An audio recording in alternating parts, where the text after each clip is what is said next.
একমাত্র ছেলেকে হারিয়ে এভাবেই আহাজারিতে ভেঙে পড়েন কোটা আন্দোলনের শহীদ নয়নের মা। ছেলেহারা মায়ের এমন আর্তনাদে ভারী হয়ে ওঠে চারপাশ। তো আমার সাবলটা জীবন হলো না, আমি বাতের কাঙ্গা, আমি ভূতের কাঙ্গা, আমি বাতের কাঙ্গা, আল্লাহ আমি ভূতের কাঙ্গা। আমার কি রাতে কল্লা আমার রাত হইলে ঘুমায় না, দিন হইলে দিন যায় না। আমি কই যাইতাম, আমার ভূত কই পাইতাম? আমি হালি জুন বানাই, আমার ভূত কই দিন কই? আমি তো সংসারে নাই হন আমার ভূত কই? আমার ভূত রাইনে দেও। আমার আজকে 19টা দিন ধরে ঘুমাইও না, কেউ কয় না কোনো বাদ দেও গো মাই। আমি কেন বইছি বাদ দেও? মাই তোমার ভাতে পাই দে, গরম লাগতো, মাই তোমার ভাতে পাই দে। হবিগঞ্জের বানিয়াচং উপজেলার কামালখানি গ্রামের রিকশা চালক নয়ন 20 বছর বয়সী এ যুবক মায়ের নিষেধ উপেক্ষা করে বাড়ি থেকে বের হন গেল 5 আগস্ট। বাজারে গিয়ে শুনতে পান মাইকে ভেসে আসছে নির্বিচারে গুলি ও হামলা চলছে শিক্ষার্থীদের উপর। রিকশা ফেলে তাদের সাহায্য করতে ছুটে যান নয়ন। শিক্ষার্থীদের সংগ্রামে যুক্ত হয়ে এক পর্যায়ে নিজেই গুলিবিদ্ধ হয়ে লুটিয়ে পড়েন রাজপথে। মা আর 6 বোনের অভাব অনটনের সংসারে একমাত্র পুরুষ হিসেবে হাল ছিল নয়নের হাতে। তার মৃত্যুতে চরম অসহায় দিন কাটাচ্ছে পুরো পরিবার। আমরাই তো চলতেছি, আল্লাহ যেমনি পারতেছি এমনি চলতেছি, দশে দিতেছে।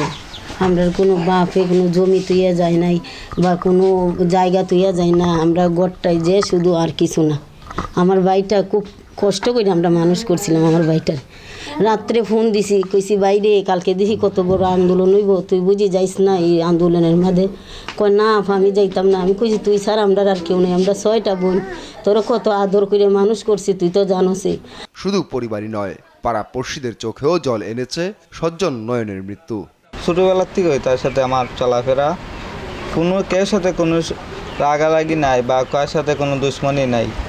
সে অনেক ভালো বন্ধু আসলো আমার, সব সময় আমার সাথে সব কিছু সে শেয়ার করতো। যে বেলা ওই আক্রমণ, 1 আগস্ট আক্রমণ ছিল না, আমরা থানার তার সাথে আমার যোগাযোগ হয়েছিল। কইতাছে মিছিলে যাইবেন, এম কইতাছে আয় বাজারও, আমার দোকান আছে বাজারও, কইতাছে আয় আইতাছি আমি তোর লইয়ে যাইমনে মিছিল। সবাই যেতেছে, এটা দেশের লেগে সবাই যাইছে। ছাত্র আন্দোলনে, বৈষম্য আন্দোলনে আমার বাতিজা প্রথম শহীদ।